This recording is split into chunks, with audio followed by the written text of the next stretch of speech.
So welcome, Zoe. For people who don't know, Zoe is the creator of the No-Low social event. You might want to name it better, which you did your first one a few weeks ago. And I was really excited to see it because it's aimed specifically at people in hospitality, which we've been sort of trying to do, but not doing it very well, whereas you did it brilliantly. Oh, thank you. And I really wanted to have a chat to you. I really wanted to have a chat with you about your time in hospitality. So Zoe, how long have you worked in hospitality for? Tell us a bit about your career.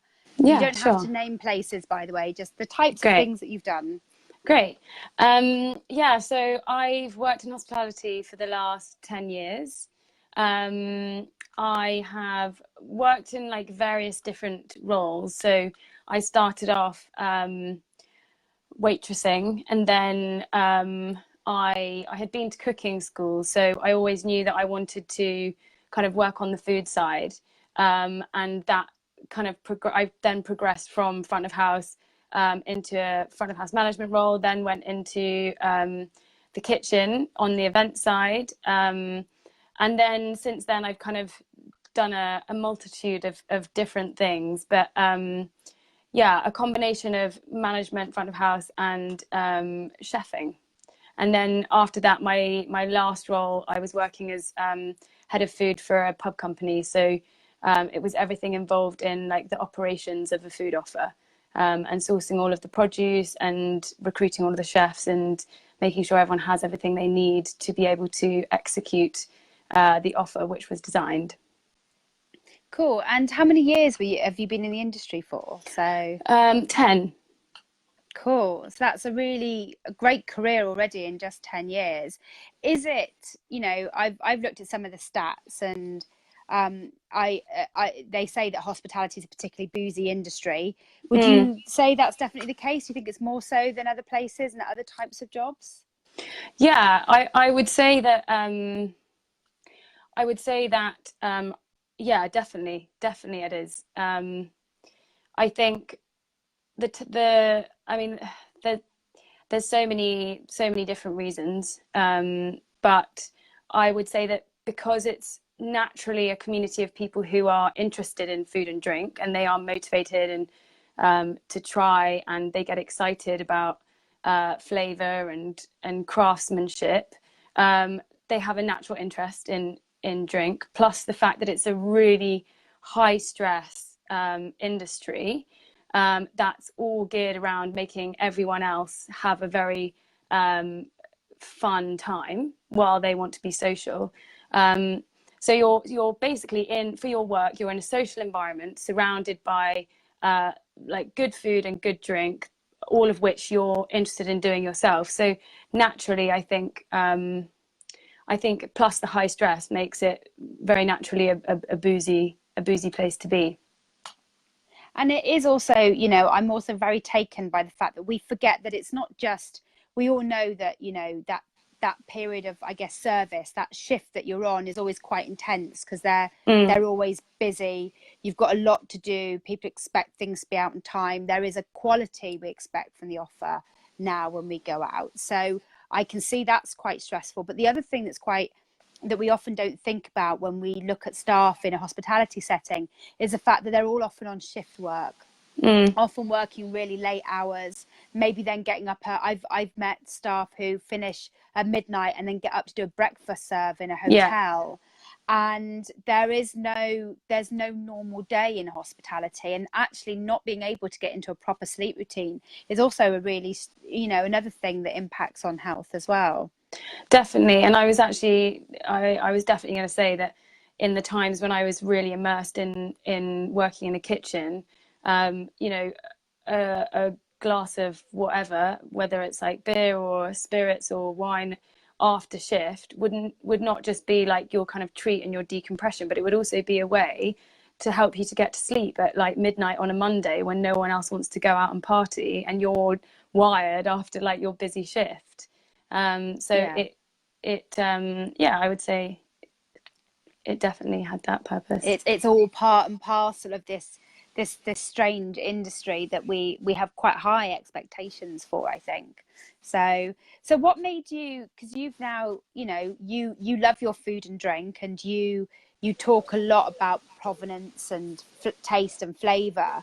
What could ever conceive of you? Why would you ever conceive to drink less, or not, or even, Yeah. you know, have weeks where you don't drink anymore? Why would you do that to your career, Zoe? Yeah. Well, it's a funny one. I think I actually gave up drinking because of Stoptober, and I kind of viewed it more as a challenge than anything else. And I hadn't identified anything wrong that I needed to change. It was just, I'll give it a go and see what comes up. And yeah,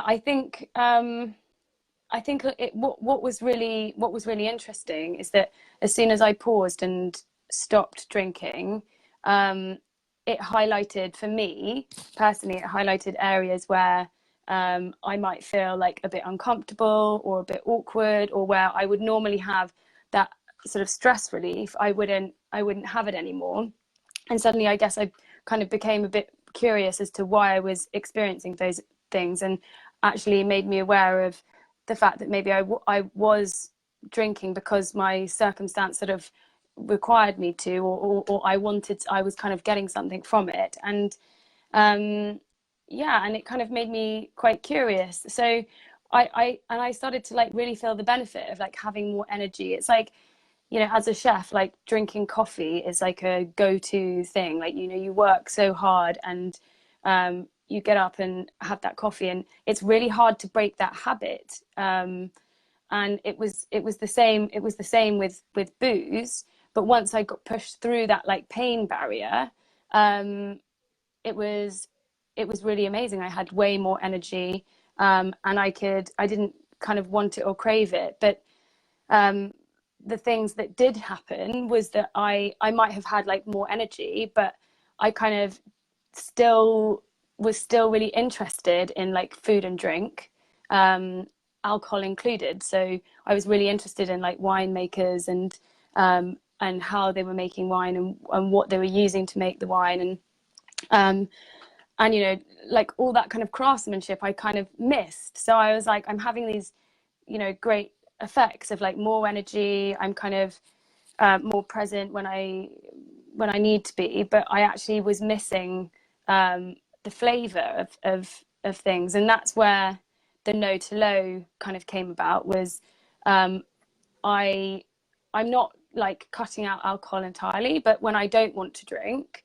what can I have that's like interesting, innovative? It's like craft. There's a certain amount of craft to it. It's not just like kind of sugary syrup, and something that's really interesting that I can get excited about, and I can learn about where it's from and why it's, you know, who's making it and why they're making it.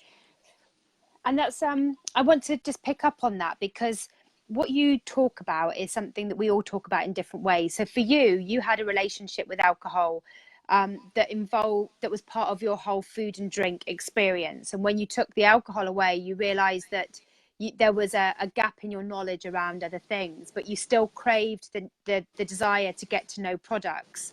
For some of us, alcohol is very tied up with a particular romantic relationship, for example, or a set of things that we do.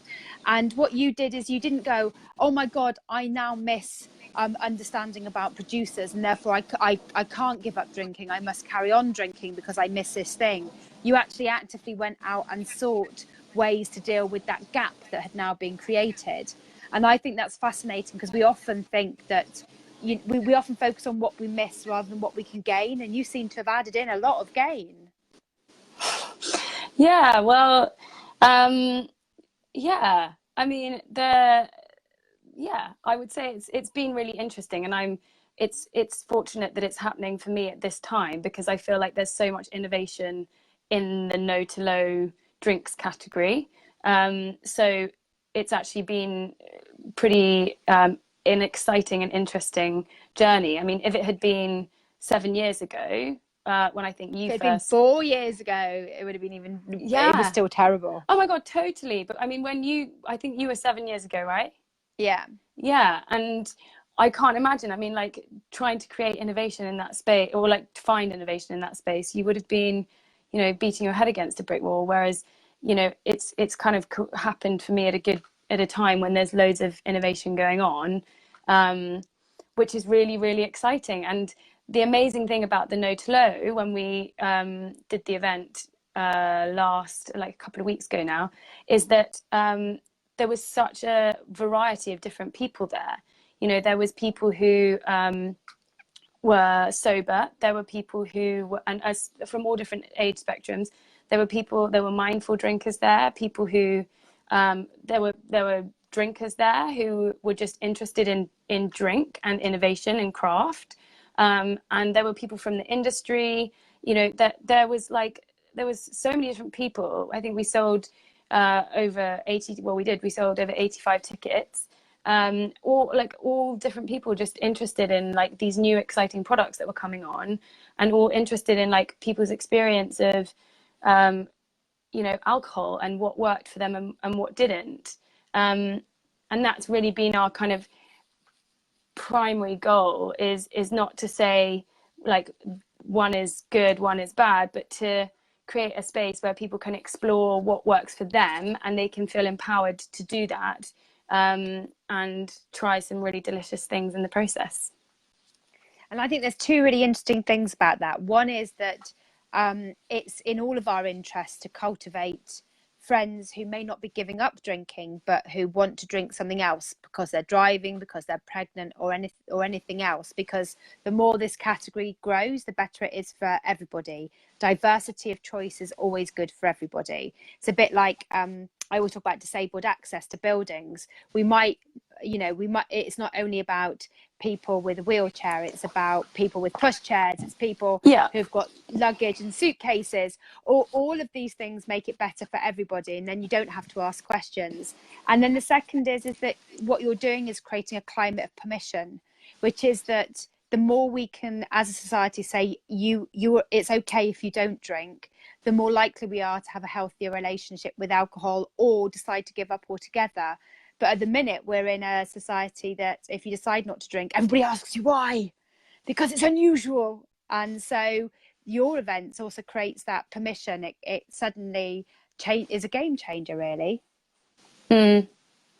Yeah, no, it's been amazing, and I've met so many inspiring, interesting people, and yeah, it's really, I'm so glad that it's happened, and really it's exactly like you said. It's about creating a community, and I think the benefit of that is not only for the people involved in that community, but also for the suppliers that we collaborate with, because they need to know what their people want and what their people need, so that they can best develop their product for their audience. So yeah. And our community is now one that people want to hear from in order to know what to develop. yeah, And because Club Soda members are very interested in alcohol-free drinks, and they become that new wave of the market. yeah. Can I ask, Zoe, so you gave up for a month and you felt lots of benefits. What did you decide to do afterwards? Did you have you a plan, or tell me what's going on in your drinking life right now? Yeah. So I think so my plan was my there wasn't a plan. The plan was see how it goes for October, and then see how you go. And it's been a really interesting journey, and I kind of touched on it earlier, but the struggles for me, like, it hasn't just been like, oh great, thanks, love that, like, don't miss you alcohol, because I still sometimes drink, and but if I do drink alcohol, it will be out of interest in the like flavor of the product. Like, I would very rarely have like a whole glass of wine. If I have some, it will probably be like a sip to try it and appreciate what's been going on. But I didn't go from giving up to never wanting a glass. Like, I would, sit in the pub and think, oh God, that looks so good. I really love that. And not only from a flavor perspective, but there were also times, particularly at like things like weddings, where it would get to a certain point in the evening and I would feel really awkward, and that's been one of the kind of unexpected joys and challenges of this whole process. Is it's shining a light on those areas and becoming like peaceful with them, and it's not to say that I'm always there. I'm not always like, oh great, but I feel like in persisting and pushing through that kind of pain barrier, and also finding a way to make non-alcoholic stuff interesting. So, you know, this whole like exploring the no to low thing has given me like an added interest, so that when I'm, you know, sat there and I'm choosing not to drink, there's things that I can drink that I'm interested in, and it's helped to kind of like cushion the process of stopping drinking, because there is a sort of well, there was for me like a kind of social awkwardness, and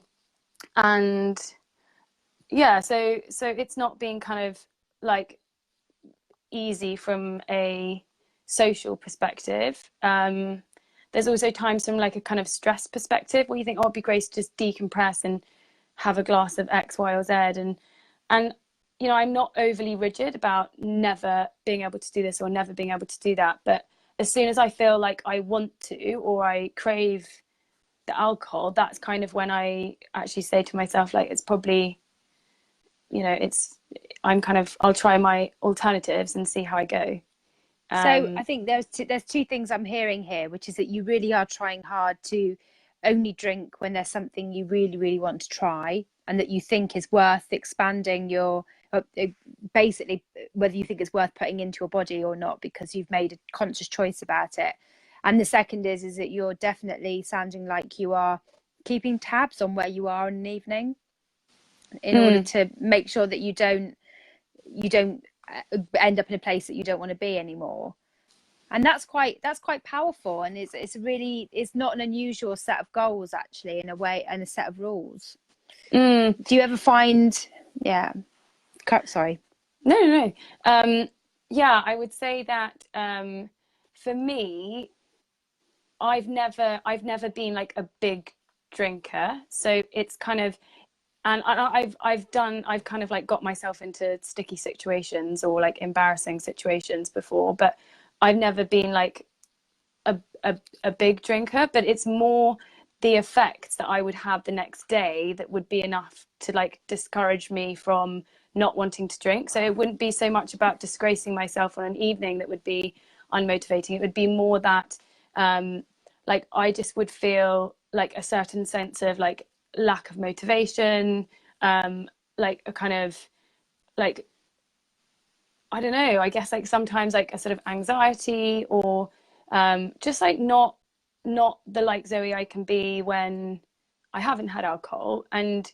the impact on my life when I'm in that space is negative enough for me to actually think I want to avoid it where I can. Not where I can, but like, no, you know. but it sounds like you're very good at playing it forward, actually. That it's the bit that some of us in Club Soda struggle with, which is that we know we're going to feel shit tomorrow, but it still hasn't managed, it doesn't stop us. And you're definitely in a position where you're very good at playing it forward and deciding that hangover tomorrow, that anxiety tomorrow, isn't something that you want. And that's really interesting, because it's a really I see it as very much about treating yourself with consent and designing the type of life that you want, and really taking control over that. And we can all do that in our different ways, but we all have to do that from we already do that from the perspective, from the place that we started from. And I guess, how old are you? 28, 29? 31.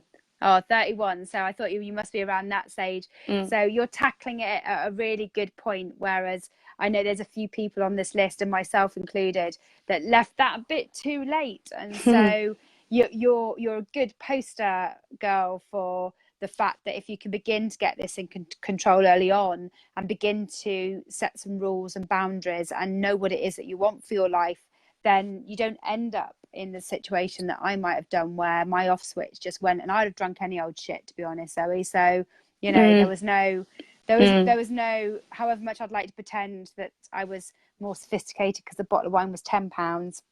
All rubbish. Well, I think So. on that note, for me, the interesting point is that it wasn't it was more it was very much built around the fact that I probably was feeling like wobbly and like having a sense of anxiety outside of like work and in my social situations, and then the drinking thing made me feel worse the next day. So it wasn't the like that I was reaching for a bottle in the evening. It was more just that I just couldn't handle it, the effects that it had the next day. And so I kind of had to make that choice of stopping it, which was awkward, but wasn't worth the impact for sure. Has it had any impact on your career, changing your drinking? Do people go, well, if you're not drinking, then you don't really deserve to be in this sector? Has anyone given you any shit for it?